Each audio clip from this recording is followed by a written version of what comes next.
Então, para que nós possamos ter o machine learning, que traduzido em português é o aprendizado de máquina, ou seja, para que as nossas máquinas possam aprender, nós precisamos entender aqui o famoso framework do aprendizado, não é? Como é que, primeiramente, um ser humano aprende? Porque as máquinas aprendem de maneira semelhante aos seres humanos, não é? Como é que as máquinas de facto aprendem? Como é que nós, os seres humanos, aprendemos e como é que as máquinas de facto aprendem? Vamos começar com um exemplo de uma...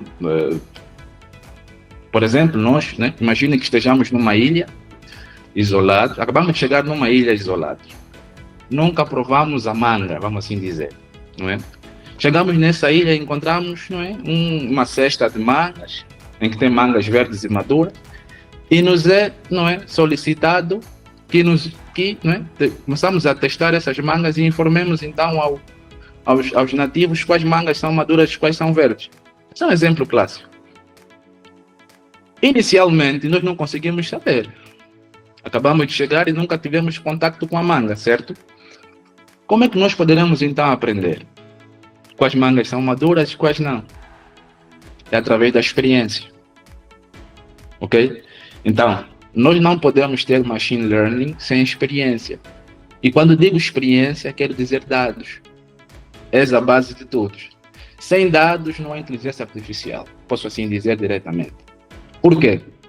Porque os dados, não é que são o nosso conjunto de treino e são a nossa base de aprendizado.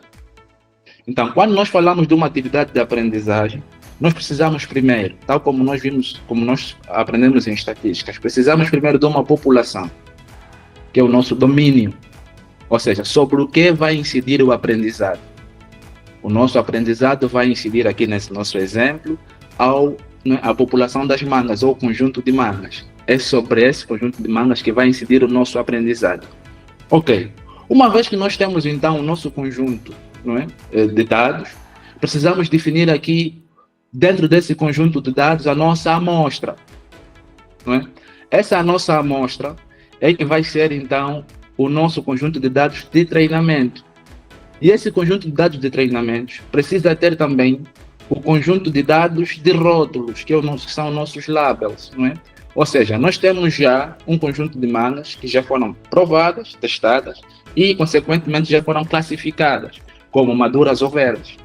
Então, quando temos esse conjunto de dados, não é? Temos o conjunto de dados de treinamento, primeiro temos a população, que é o conjunto de dados. Depois, nesse conjunto de dados, filtramos o conjunto de dados de treinamento e temos o conjunto de dados dos rótulos, certo?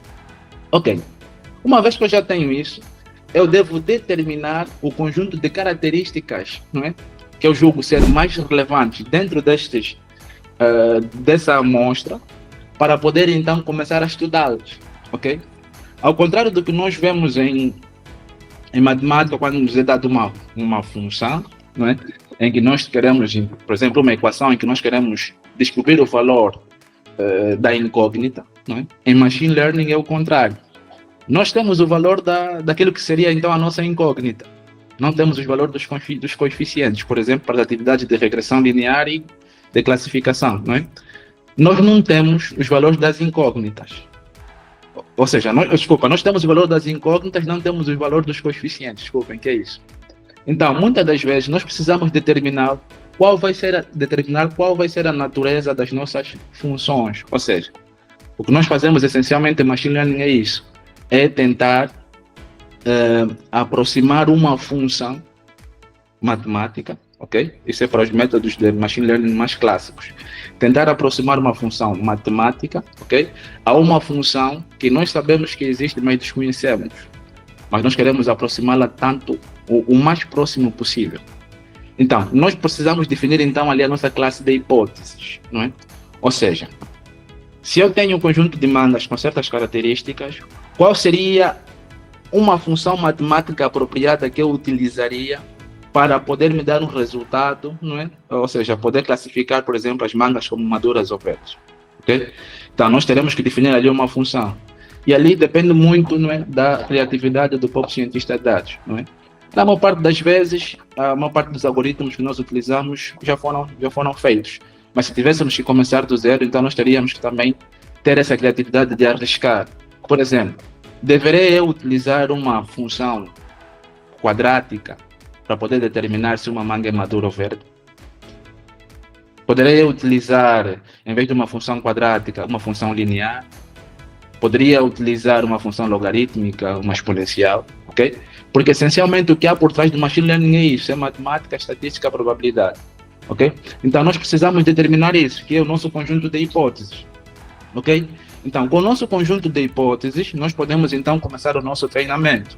Mas para podermos treinar o nosso modelo, nós precisamos de um algoritmo que, não é, nos permita fazer o treinamento e nos permita também acompanhar à medida que vamos treinando se o nosso treinamento está a resultar, ok? Ou se está a dar resultados errôneos, vamos assim dizer. Então pretendemos também mensurar se há, como é que está o processo de treinamento. É como se eu estivesse a educar uma criança, não é? Estou a ensinar uma criança, por exemplo, a detectar animais, a saber se eu tenho várias fotos e vou mostrando a uma criança se é um cão, se ele acertar, eu digo que está certo, se estiver errado, digo que está errado, certo? Então, nesse tipo de situações, eu preciso controlar, não é?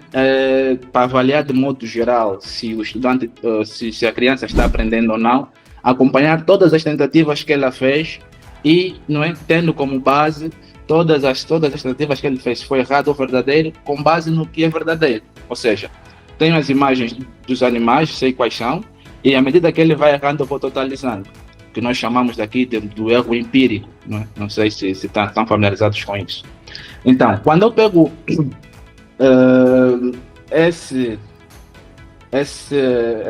essa medida, não é?